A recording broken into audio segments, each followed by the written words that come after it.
El discípulo. Revista para la educación cristiana transformadora. Hay una escena que se repite cada vez que Dios actúa en la historia. Alguien recibe una palabra de parte de Dios y tiene que decidir qué hacer con ella. Unos pastores la recibieron en el campo y corrieron a comprobarla. María la recibió junto al pesebre y la guardó en su corazón, meditándola durante toda una vida. Hoy vamos a descubrir cómo el testimonio fiel de unos pastores humildes y de una madre que calla y medita nos revela algo asombroso: que el pesebre de Belén y la cruz del Calvario cuentan, en el fondo, la misma historia de amor y redención. Mi nombre es el reverendo Luis Felipe Ramos Román, pastor asistente en Evangelización y Educación Cristiana, y te invito a que juntos participemos de esta experiencia educativa. El discípulo. El discípulo. Una revista para la educación cristiana transformadora. Mis queridos hermanos y hermanas, que el Señor les bendiga en este día. Qué bueno una vez más compartir con ustedes la palabra del Señor. Hoy estaremos trabajando nuestra lección número 22 titulada María. Y en el día de hoy queremos cubrir los siguientes objetivos. Número 1, apreciar la inteligencia de los pastores en su interpretación y ejecución de la revelación que recibieron sobre el nacimiento de Jesús. Número 2, notar la semejanza en significado que hay en el nacimiento de Jesús en su pesebre y su muerte en la cruz. Y número 3, valorar que la iglesia cristiana es el mejor lugar para atender la revelación que hemos recibido de Dios. Y el vocabulario en el día de hoy es el siguiente, y es ángel. Y los ángeles estaban agrupados en categorías como, por ejemplo, dominios, señoríos y potestades. Pero cuando en una revelación se dice que es del ángel del Señor, se refiere a Dios. Es decir, es una teofanía, que es una manifestación directa del mismo Dios. Pero como Dios no puede manifestarse visible y directamente a los humanos, se dice que la revelación es del ángel del Señor y a Dios se le reconoce por la gloria de su luz que lo rodea. Y el texto bíblico que estaremos trabajando en este día se encuentra en Lucas capítulo 2, los versículos 15 al 19, y también el Evangelio de Juan capítulo 2, versículo 1 al 5, y capítulo 19, versículos 25 al 27. Y el texto áureo se encuentra en Lucas capítulo 2, versículo 19, que lee de la siguiente manera: Pero María guardaba todas estas cosas, meditándolas en su corazón. ¿Qué les parece si abrimos nuestras Biblias en el libro de Lucas capítulo 2, versículos 15 al 19, y estaremos dando lectura a la versión Reina Valera revisada que se encuentra impresa en nuestras revistas El Discípulo?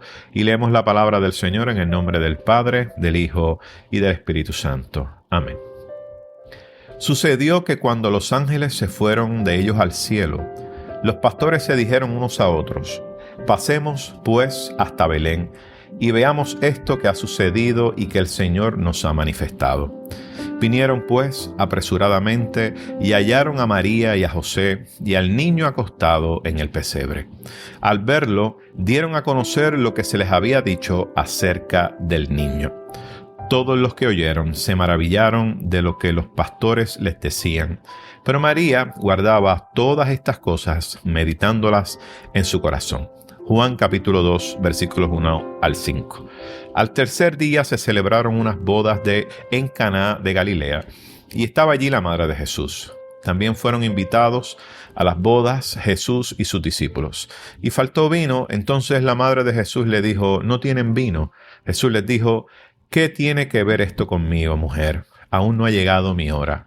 Su madre dijo a los que le servían: Haced todo lo que él os diga. Juan capítulo 19, versículos 25 al 27. Estaban junto a la cruz de Jesús su madre y la hermana de su madre, María, mujer de Cleofas, y María Magdalena. Cuando vio Jesús a su madre y al discípulo a quien él amaba, que estaba presente, dijo a su madre: Mujer, he ahí tu hijo. Después dijo al discípulo: He ahí tu madre. Y desde aquella hora el discípulo la recibió en su casa. ¿Qué les parece si tenemos una palabra de oración en este día? Te agradecemos, oh Dios, por tu palabra que ha sido leída en nuestros corazones y te pedimos que a través de ella tú hables a nuestras vidas. Revélate a nosotros y que sea tu palabra siempre un aliciente a cada uno de nosotros. Te lo pedimos todo en el nombre de tu Hijo amado Jesucristo. Amén, amén y amén. Bueno, mis queridos hermanos y hermanas, estamos aquí en este Evangelio de Lucas y luego estaremos en el Evangelio de Juan. Y una de las cosas que tenemos que decir primeramente es que en cuanto a esa lectura que tuvimos de Lucas al principio, podemos decir que los pastores eran hombres que estaban acostumbrados a pasar unas noches muy largas y expuestos al peligro cuando cuidaban a las ovejas en el campo. Allí los pastores se exponían a varios peligros, entre ellas las fieras y los ladrones de ovejas. Y a ellos, a los pastores, fíjense, se les presentó un ángel del Señor. Fíjense qué interesante que se le presenta a un grupo de pastores trabajando y no a los más poderosos dentro de Jerusalén. Y dice el texto que el ángel del Señor se les apareció y la gloria de Dios los rodeó. Ciertamente esto que se presenta en el texto nos habla de esta manifestación directa de la presencia divina de Dios. Y allí los pastores escucharon el anuncio más importante de la historia humana. ¿Cuál era? Que había nacido el Salvador, Cristo el Señor.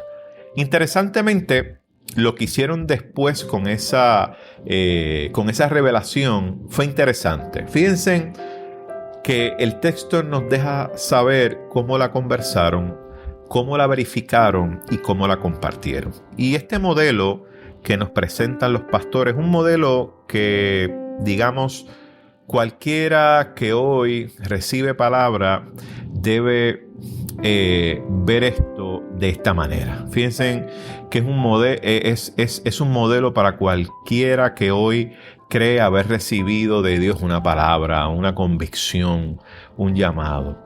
Y junto a estos pastores, dice el texto que María, cuya manera de recibir y guardar la revelación de Dios nos deja ver cómo se da esta dinámica de que guardaba todo en su corazón. En otras palabras, que esa revelación que Dios le había dado la estaría acompañando durante todo el resto de la vida. De hecho, todo el camino de Jesús, hasta el pesebre, hasta la cruz.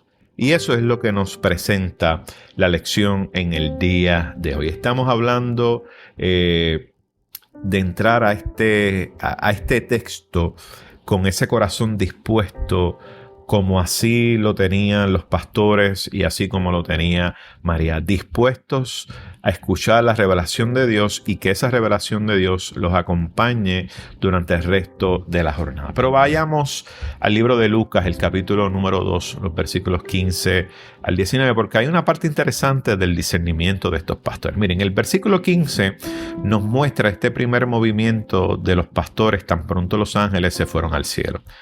Dice que los pastores se dijeron unos a otros: pasemos pues hasta Belén y veamos esto que ha sucedido y que el Señor nos ha manifestado. Fíjense que hicieron dos cosas y lo hicieron en este orden.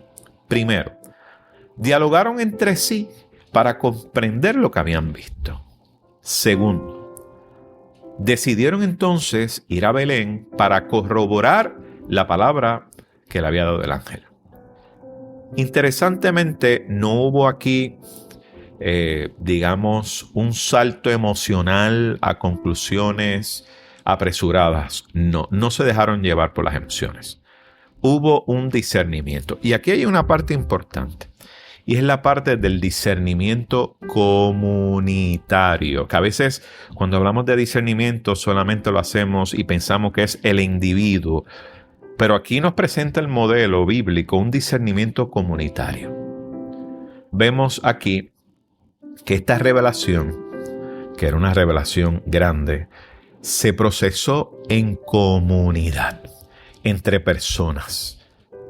Personas que habían recibido juntas esta revelación y que juntas buscaban entender esta revelación que Dios les había dado a través del ángel y querían actuar conforme a esa palabra que se les había dado. Yo creo que eso es un elemento importante que debemos señalar en esta lección. Luego, los versículos 16 y 17 narran la verificación. Dice el texto que hallaron a María y a José y al niño acostado en el pesebre. En otras palabras, todo lo que el ángel había anunciado se cumplió, así como lo dijo. Y entonces, al comprobarlo, los pastores, dice el texto, que dieron a conocer lo que se les había dicho acerca del niño. Por lo tanto, pasaron de receptores de la revelación a testigos y proclamadores de esa revelación. Fíjense en que no se guardaron esa experiencia para ellos, sino que la compartieron. Y la compartieron porque estaban convencidos de que ese niño que estaba frente a ellos era el Mesías prometido, el Salvador del mundo. Ahora bien, el contraste entre los versículos 18 y 19 es el corazón teológico de este pasaje. Dice, todos los que oyeron se maravillaron. Y esto es una reacción normal. Pero fíjense, es una reacción que es pasajera, pero de asombro. Y en el griego del Nuevo Testamento, el verbo que describe lo que hace María, que guardaba, es distinto, ¿verdad? Porque implica custodiar con cuidado y atesorar. Y cuando dice que, ¿verdad? El texto que meditándolas, eso se traduce un verbo que literalmente significa poner las cosas juntas. Estamos hablando de cuando usted une las piezas de un rompecabezas o cuando une las piezas de un Lego, ¿verdad?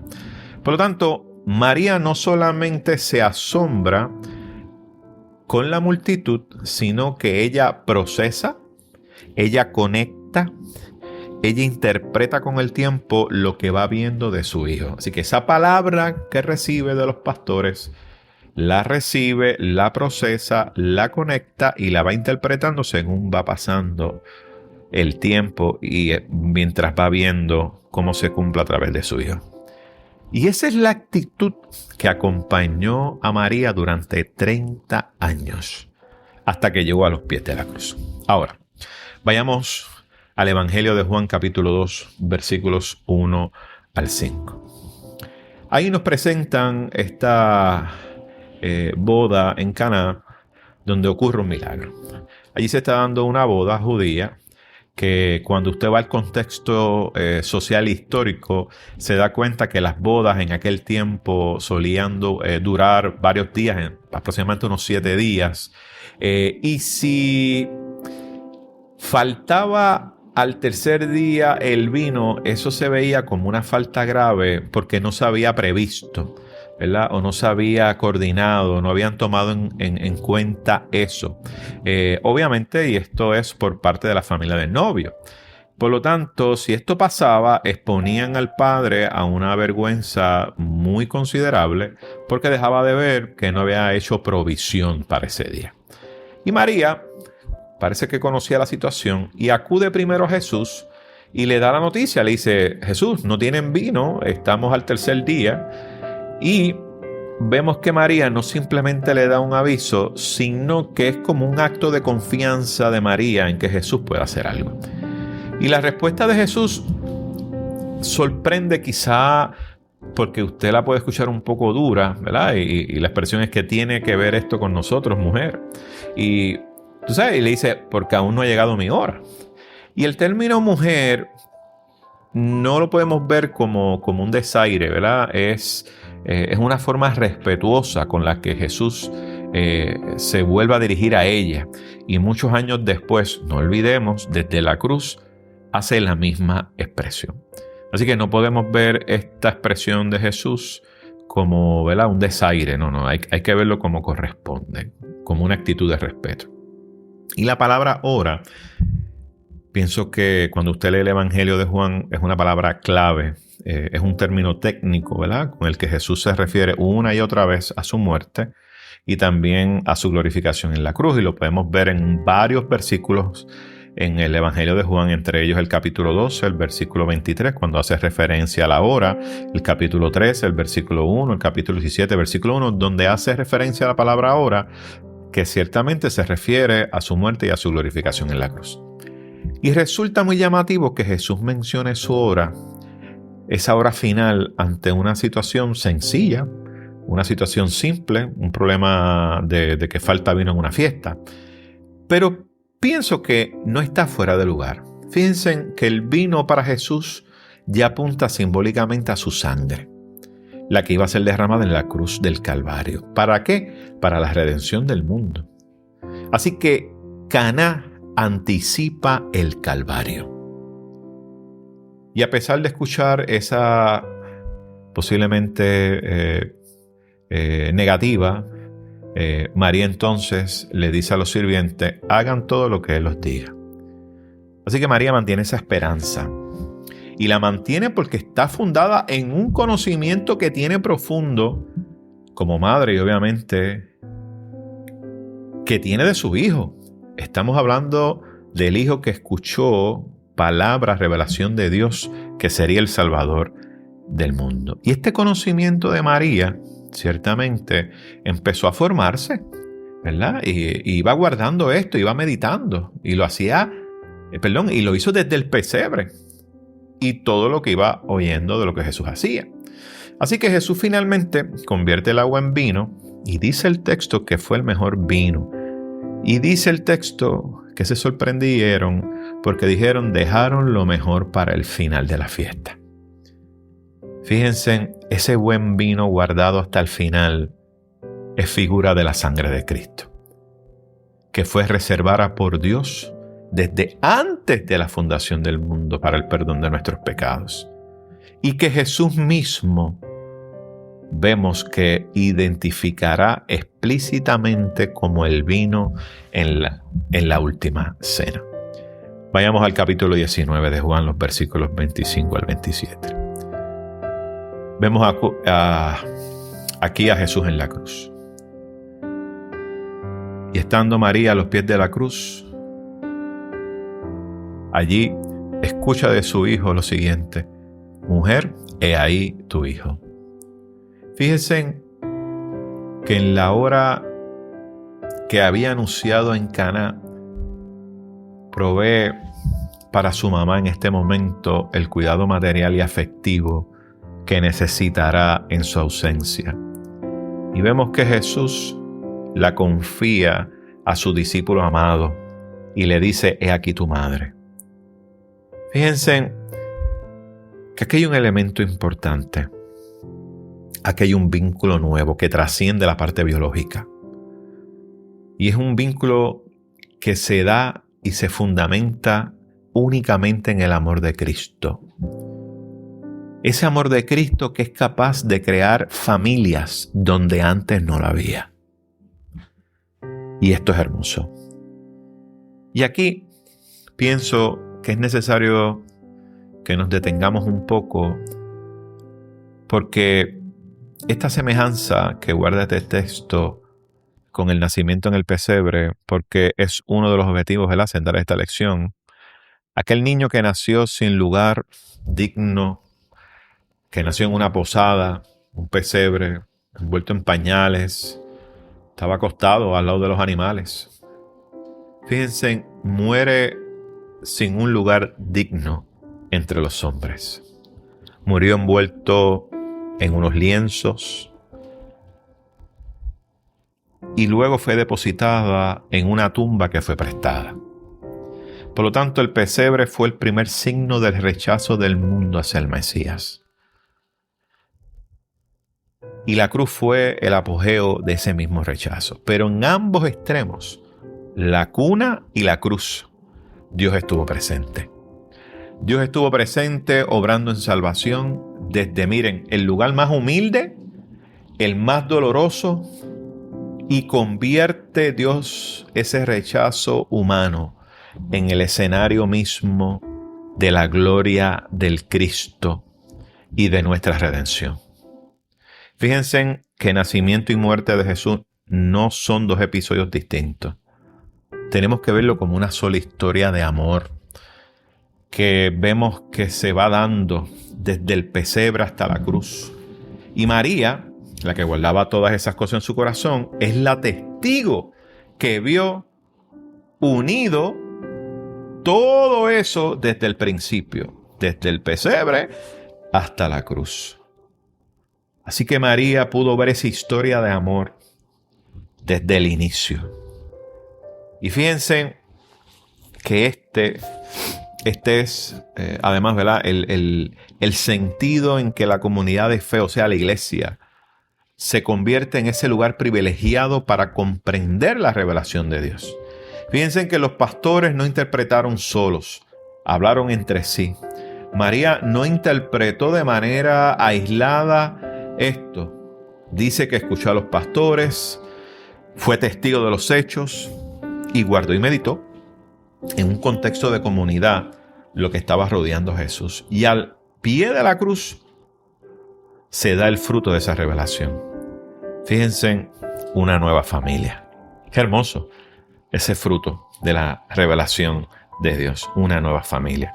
Y María y Juan, que están reunidos ahora, están reunidos por un mandato de Cristo basado en el amor. Y me encanta mucho porque la escritura se entiende mejor en comunidad que en solitario. Porque la revelación de Dios está hecha desde el principio para ser recibida, discernida y vivida juntos unos a otros. Ahora, a manera de aplicación,